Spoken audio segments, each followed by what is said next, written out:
Pô, Rui, enquanto tem esse avanço russo no Donbás, né, e a imprensa fala bastante, né, sobre, e mente bastante sobre a suposta agressão russa, mas esconde completamente que durante 8 anos o exército ucraniano e as milícias nazistas, os paramilitares nazistas, o batalhão Azov, estiveram implementando uma guerra no Donbás que atingiu e matou milhares de civis.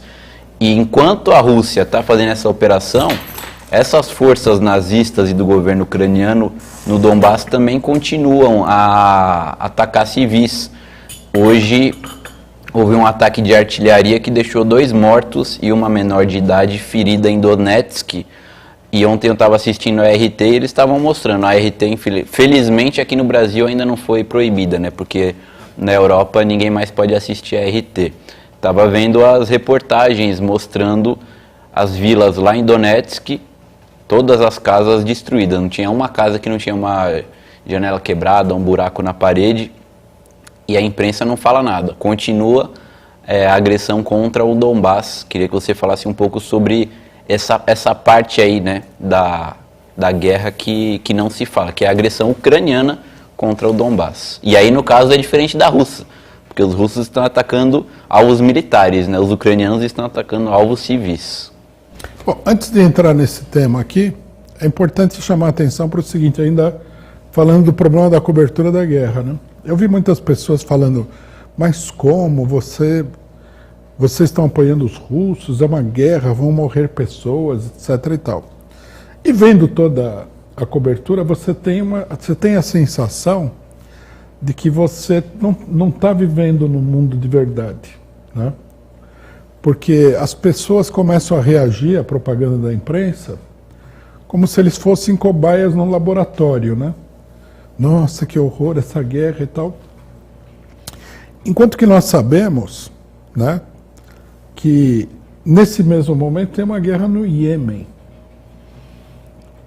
que afetou a vida de 1 milhão de pessoas. Morreram centenas de milhares de pessoas através de bombardeios selvagens contra toda a população. A própria ONU já reconheceu que é a maior catástrofe humanitária que já se viu nos últimos 100 anos, desde quando iniciaram essa questão de desastres humanitários. Então, essa guerra é uma guerra que é levada adiante pela Arábia Saudita.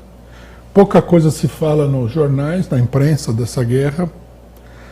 É extremamente violenta, extremamente destrutiva, e quem orienta, né, as operações militares é a OTAN, e quem arma os sauditas é os Estados Unidos. Teve até protesto nos Estados Unidos pela venda de armas para a Arábia Saudita. Ao mesmo tempo, nós temos a crise na Síria, que acabou de deixar mais de 500 mil de mortos.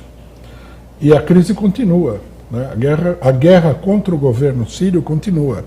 E também só não foi pior porque a Rússia interveio também em defesa da Síria. A Rússia interveio e diminuiu, né, o tamanho da agressão militar. Nós temos uma situação no Iraque, onde o país foi quase todo destruído. Depois das 2 guerras promovidas pelos Estados Unidos contra o Iraque, nós tivemos aí mais de 1 milhão de pessoas mortas. Nós temos uma guerra civil na Líbia, né, que deixou também dezenas de milhares de pessoas mortas. Nós temos conflito no Líbano. Nós temos conflito na Palestina com Israel.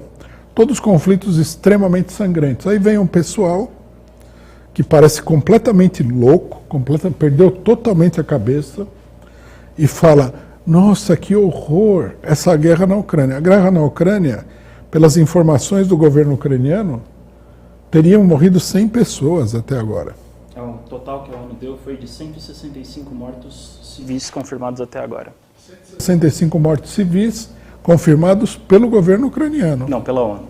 A Ucrânia diz 400. Tá, Mas não é a Rússia que está falando que mas, são 100, é a ONU. Mas não é nem a versão dos russos. Não. 160 pessoas Petrópolis. Petrópolis morreu 217 pessoas. Então, quer dizer, nem é uma guerra, se a gente for olhar bem. Então, nós temos que... É preciso discutir essas coisas, né? A censura à imprensa, a proibição da RT, do Sputnik News e dos órgãos russos de maneira geral, existe para criar esse estado de alucinação internacional que o pessoal está vivendo. Se a pessoa acha que a Rússia não teria o direito de invadir a Ucrânia, né, vamos supor, uma pessoa acha isso daí, de qualquer maneira tem que ser condenado o que está sendo feito, porque é uma coisa monstruosa, não contra os russos, contra todo mundo, né? A gente teria que deixar isso aí absolutamente claro. E aí entra esse problema, que na minha opinião é o contraste mais agudo, isso que você levantou. O problema do Donbass, né? No Donbass, a população civil, porque lá não tem tropas, agora sim tem tropas.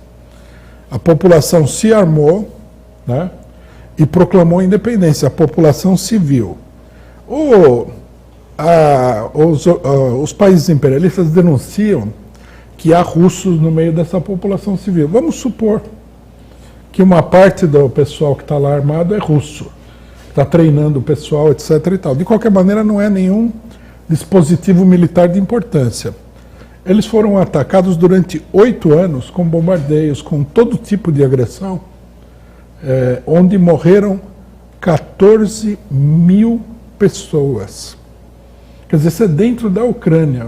Agora foi reconhecido pela Rússia como região independente. Então você veja só, aqui morreram 14 mil, aqui morreram 100, e aqui todo o escândalo por causa dos 100 mortos. Os 14 mil não vale nada. Isso aí é para todo mundo perceber o seguinte, não é que a vida do pessoal no leste da Ucrânia não vale nada. A vida do ser humano sob o imperialismo não vale nada. Existe toda uma mistificação, toda uma coisa monstruosa, que é isso. Você coloca na balança 14 mil e 100, os 100 pesam mais do que 14 mil. Pior ainda, por que eles estão atacando as regiões da Ucrânia? Estão atacando com mísseis, armas fornecidas pela OTAN. Podemos esquecer isso daí. Não tem sentido militar esse ataque. Eles não vão recuperar essa região. Na verdade, não vão recuperar nunca mais. A não ser que haja uma terceira guerra mundial e a Rússia seja invadida. Então, por que atirar lá? É uma coisa tipicamente fascista, né? É a tentativa de castigar a população, né, pela situação existente. Isso sim é uma selvageria, porque digamos assim, você fazer uma guerra, ocupar uma cidade, pode ser mais violento, menos violento, mas é uma guerra. Agora, você procurar atirar mísseis numa zona povoada sem qualquer objetivo militar, é pura selvageria isso. Depois o pessoal vai falar dos terroristas, né? É uma coisa, é um espetáculo que todo mundo tem que apreciar devidamente, tem que avaliar devidamente o que significa, né? Nós estamos tendo uma lição sobre o que significa o monopólio dos meios de comunicação pela burguesia mundial. É uma arma de guerra, isso sim é uma arma de guerra, né? O cidadão, por exemplo, falar alguma coisa, o cidadão comum falar alguma coisa, por pior que seja, isso não é uma arma de guerra. Porque a teoria identitária é o seguinte, se você falar contra um homossexual, ele pode ser assassinado. E isso daqui já é uma arma de guerra. Tanto é que, você falou dessas selvagerias no Donbass, a Ucrânia colocou na linha de frente desses ataques nesses últimos 8 anos justamente o batalhão Azov e os grupos paramilitares nazistas, né? Porque eles não têm nenhum pudor, né, para fazer isso. E a Ucrânia, com o objetivo justamente de fazer todas essas barbaridades, coloca quem não tem pudor para fazer isso. E até hoje tem vídeos aí que voltaram a circular na internet que mostra assim, as piores barbaridades, pior do que o que o Estado Islâmico fez lá na Síria e no Iraque, o batalhão Azov faz contra o povo do Donbass. Até porque é uma organização fascista, até tradicional, né? os nacionalistas ucranianos todos eles descendem do nazismo, né? Eles não têm pudor